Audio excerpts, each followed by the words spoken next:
use these meters and strips. Question number 12, Jan Logie. Speaker. To the Minister for Social Development.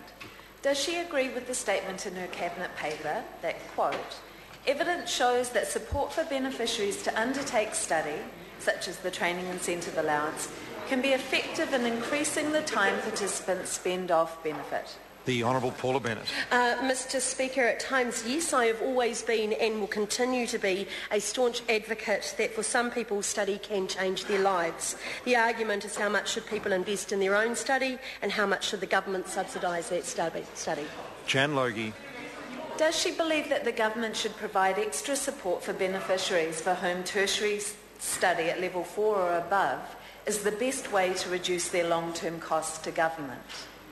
The Honourable Paula Bennett. Mr Speaker, we currently do through subsidies with extra childcare for them, with the extra support they get. They can also access an additional student loan, interest-free student loan that other students actually can't get, so they do get that sort of assistance. But as previously said in this House, we are actually putting an investment through Training Incentive Allowance to that more than 50% of those on the DPB that have absolutely no qualifications and can't even get that foot in the first rung of that ladder.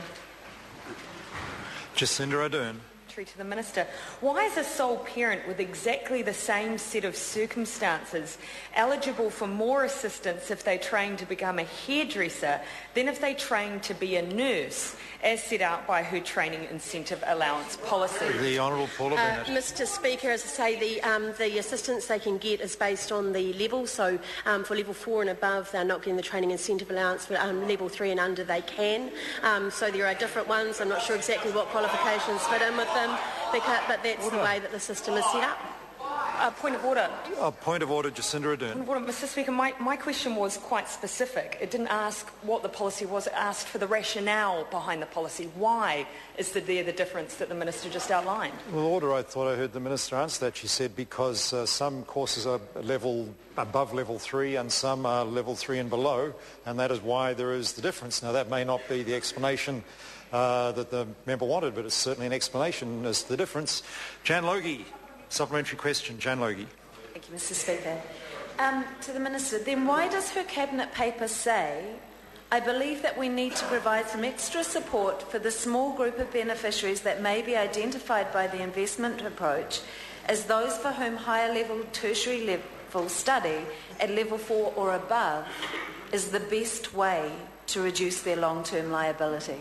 Mr Speaker, it is true that the investment approach is going to fundamentally change the whole way that we offer support through the benefit system, and I'm not going to preempt what the Work and Income Board that are yet to be appointed or that investment approach where it will decide it needs to put the most investment, but as the paper quite rightly says, it could be that they look at that level 4 and above and decide to do things differently. They will look at the level 3 and below and try and do that differently, I'm sure, as well. So without preempting it, they could decide that there could be extra assistance that needed for that level 4 and above. Jan Logie. To clarify, is the Minister saying she hasn't ruled out implementing the Green Party's policy to reinstate the Training Incentive Allowance for study at level 4 and higher? The Honourable Paula Bennett. Mr Speaker, what I was saying was that the system is going to look fundamentally different as we move forward.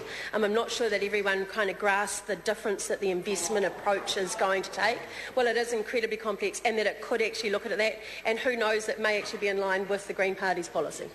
Jacinda Ardern.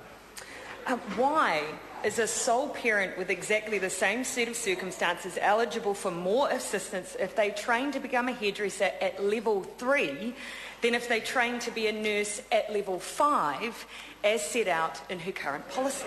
The Honourable Paula Bennett. Mr Speaker, you'll find that training for a hairdresser is actually the pre-training that they do for up to level 3, so they don't actually leave once they've done those few weeks of study or that 6 months of study and be a hairdresser.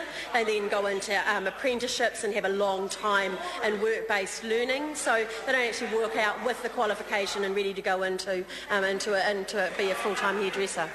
And that brings to a close questions for oral answer today.